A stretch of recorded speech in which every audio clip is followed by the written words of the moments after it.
Wow.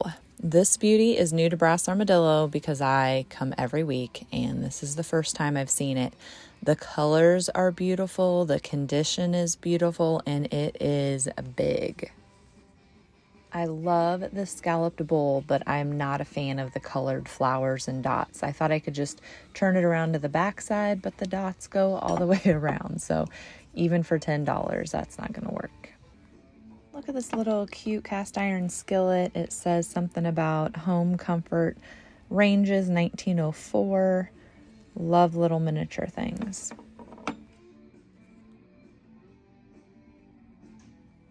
You know me in green. I love this little child's dustpan. I did actually pick 2 of these up this week, but sadly they weren't green. And big jars, great for holding your collections, keys, thimbles, Scrabble tiles. I've had a lot of velvet tins before. I've never had one this size and shape, so either it's unique or I've just never had one. This butter crock had a little bit of damage, and then this squirrel fireplace set I thought was super unique. I did end up pulling it up online. It's missing like some scissors or tongs they would have hooked there on the back, but I thought it was so unique.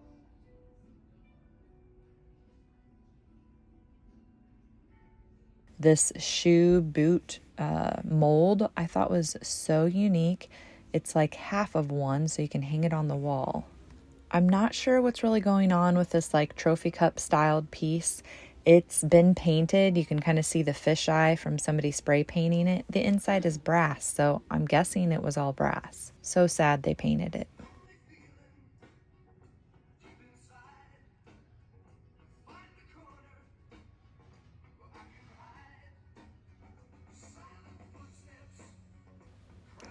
Whoa, these ceiling tins were perfect. Perfect color, naturally distressed, a little bit of rust, a great texture and detailing, and really a good price. Really tempted by those. And I've never seen a lady lamp before. And I researched it a little bit, and I think that's just because normally she has a skirt on her and they have cut the wires on this one. So it'd take a little bit of work to make it actually light up. But I like it stripped down.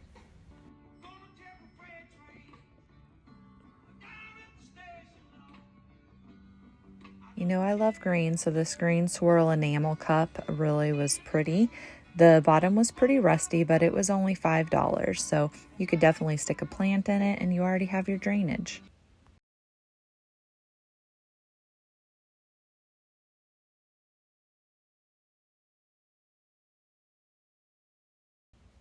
We all know how popular marshmallow tins are right now. This one is a very unique one, the Starlight Marshmallow.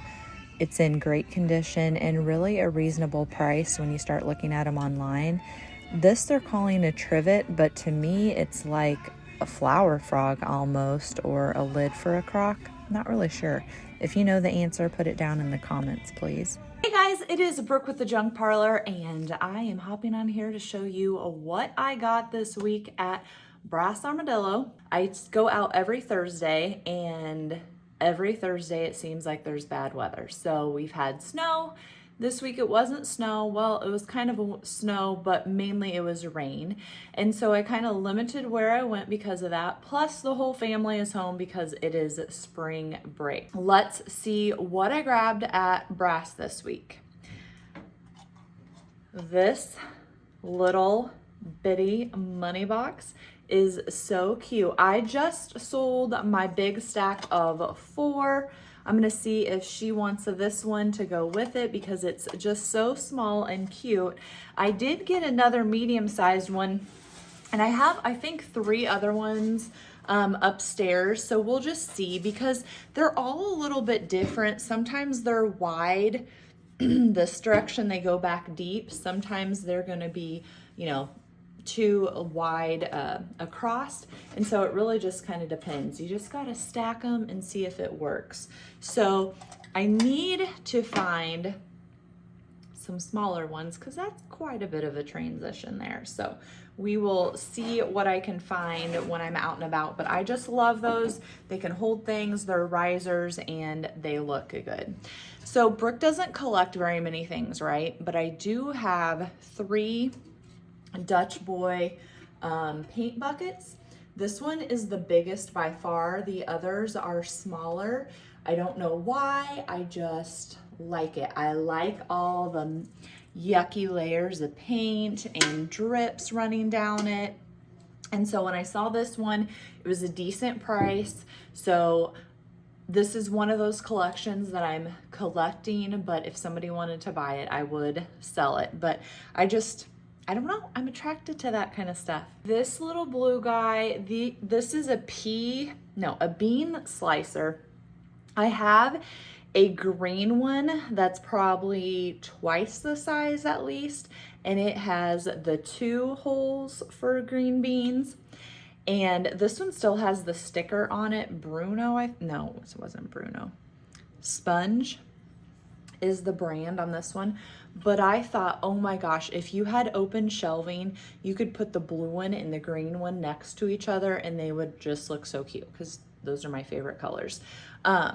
So I was just excited to find this. I liked it.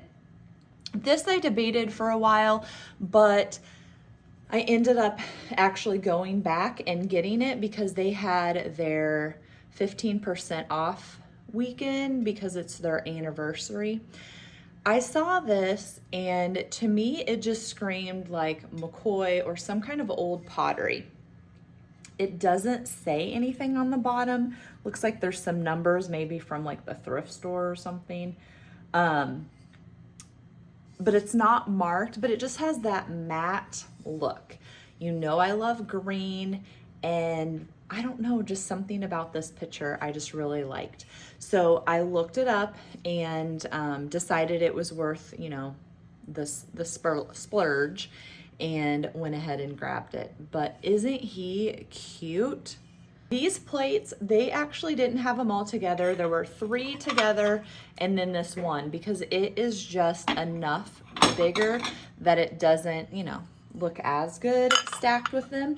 But they're actually 2 different kinds. So this one, and I can never pronounce it correctly, or I'm assuming I'm not pronouncing it correctly, Shenango. This one is Homer Laughlin.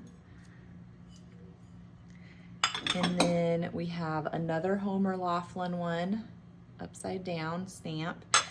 And then this other smaller one was another Shenango. Who knows how it's pronounced? You probably know. I don't know. Anyway, you can't go wrong with white plates. And then these candlesticks were just such a good price and so unique that I grabbed them. They're kind of like scratched up, but I think all you would have to do is just hit them. There's these almond sticks. I'll link it down in the description. I used them on the wood floor and on all of our trim. Like I tried to make our house immaculate before we listed it, and that stuff really worked. So I think I'm gonna try it on these candlesticks and see how it works on them.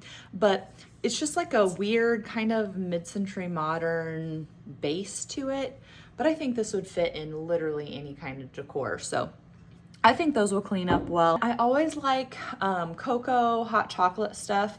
So somebody had a couple of these Iona cocoa canisters and I grabbed those. This a lighter brown one is a little bit more damaged. You can see there's some cardboard or some paper missing there on the cardboard and on that spot as well.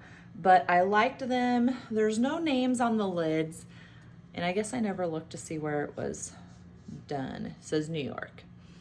But these on a hot chocolate or cocoa bar would be so cute, or just if you have like old canisters, vintage tins in your kitchen, I think that would be a great addition.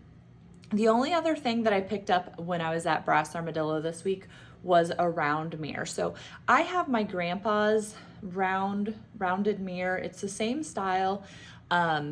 in a little bit worse condition, but it's probably about half the size. And this just reminded me of it. And so I thought leaning them both up together or even hanging them both someplace in the house, I just thought they would look good together.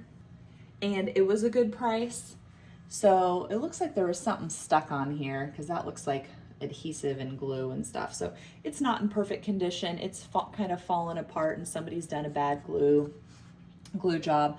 The glass is definitely dirty, but you can tell it's old. One of the tricks for me is just looking at the back, and that gives you a good indication on the age of a piece. So those are the things that I grabbed at Brass this week. Be sure to click that subscribe button, ring the bell so that you get notified, and you can come watch me next week.